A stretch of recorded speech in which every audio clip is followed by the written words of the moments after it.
guys. I am Scott Simmons, creative director of the ScareHouse, a haunted house in Pittsburgh, PA, zombie capital of the world. Last year around this time, we gave you a little video preview of our haunted house. This year, I just wanted to kind of take you back in, show you some of the changes we've made, and also talk about all the new stuff we're doing this year, including a very extreme and unusual kind of experience down below the main haunted house. I love to play with my friends. We are not a big multi-million-dollar corporation. ScareHouse started as a small family-owned business with myself, my wife Barb, who I met working at a haunted house, and my dad Wayne.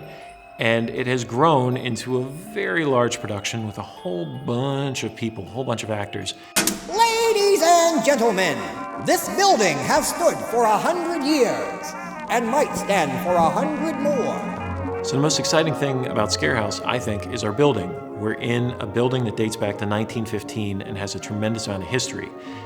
That's great as a designer because, we're not in a strip mall, we're not in some old warehouse, we're not in picnic pavilions and setting up a temporary show. We're in this building year-round, building sets, coming up with concepts, and we're able to look back at the history of our building and have that influence what we're doing. The building dates back to 1915.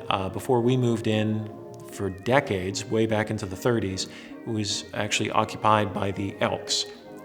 They would do all kinds of special events, theatrical performances, gatherings. It was a major community center and also an area for meetings and private ceremonies and that kind of thing. So this year at the ScareHouse, we really wanted to pay tribute to that with a big overhaul of the whole entrance experience. When you first come in, we really want you to not only feel transported, but be reminded of the history of the building.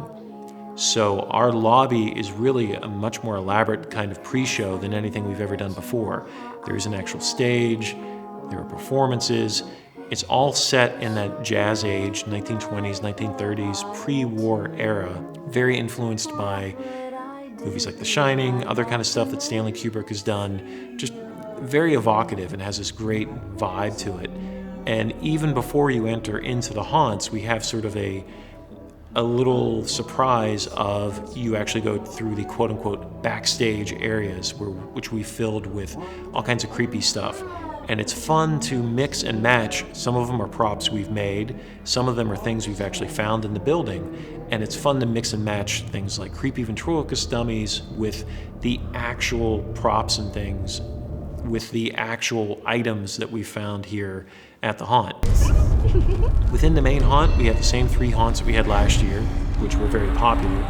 With Forsaken, what we did this year is we really thought it would be fun to create some new characters within the space. We've always filled the haunt with a lot of creepy dolls, so we said, well, who's making all these dolls? Let's build up that character. I love them all. My pretty friends. She laughs and she smiles, and she will always love you, even when you've done some very bad things.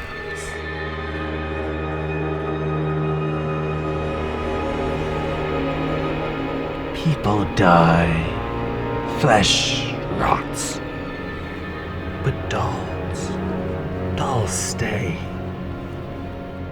forever.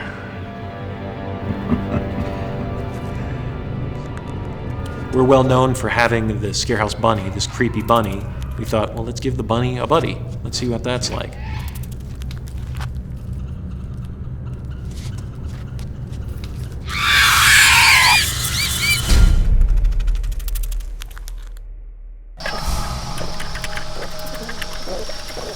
Creepo's Christmas in 3D returns this year, and we've enhanced it quite a bit. In fact, I think it is flat out the best looking 3D haunted house we've ever done.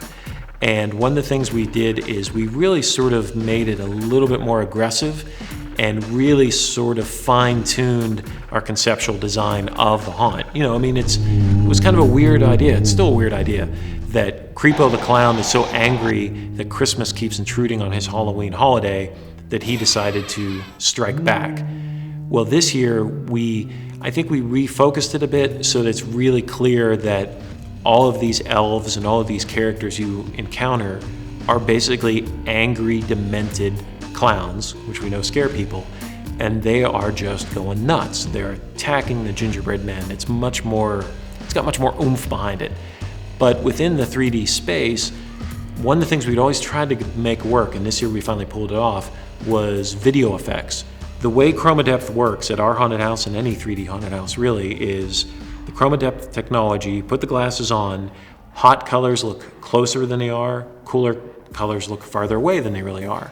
Well, the idea is if a painted set does all this kind of weird stuff in space, what happens if you do something with video?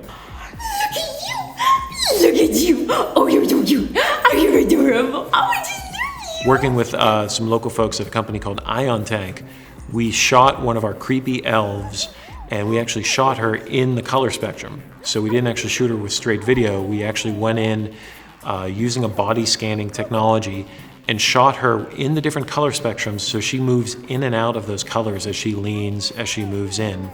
Got a short throw video projector, projected it on the wall, and it's pretty cool. Naughty, naughty, naughty, naughty, nice, hello, hubba, hubba. But the big new thing for us this year, it's new, but it takes place in some of the oldest parts of our building. It's called the basement. I'm a big fan of immersive theater, but I'm also a big fan of sort of pushing boundaries and seeing, the haunted house business has been around for 25 plus years now, and there are people who have grown up with haunted houses and they're looking for that extreme thing. There's always going to be the person who wants to do the bungee jump. And certainly we've watched with some of the theme parks like Knott's and Busch Gardens have done with the kind of experiences that are very intimate and immersive. So we had all these rooms and space underneath the main haunted house that are great. We love them. They're some of the creepiest parts of the building, but they don't lend themselves to a traditional haunted house because you could not really do a serious throughput. So we put a lot of thought into it, studied a lot of immersive theater type experiences, and developed this thing that we call the basement. By design, very R-rated. There's no nudity, there's nothing explicit in there, but the subject matter, the things that people say, the things people talk to you about, is pretty explicit. It's not a place where you go in and things and jump out, go boo. It's where things jump out and have conversations with you and get in your head a little bit.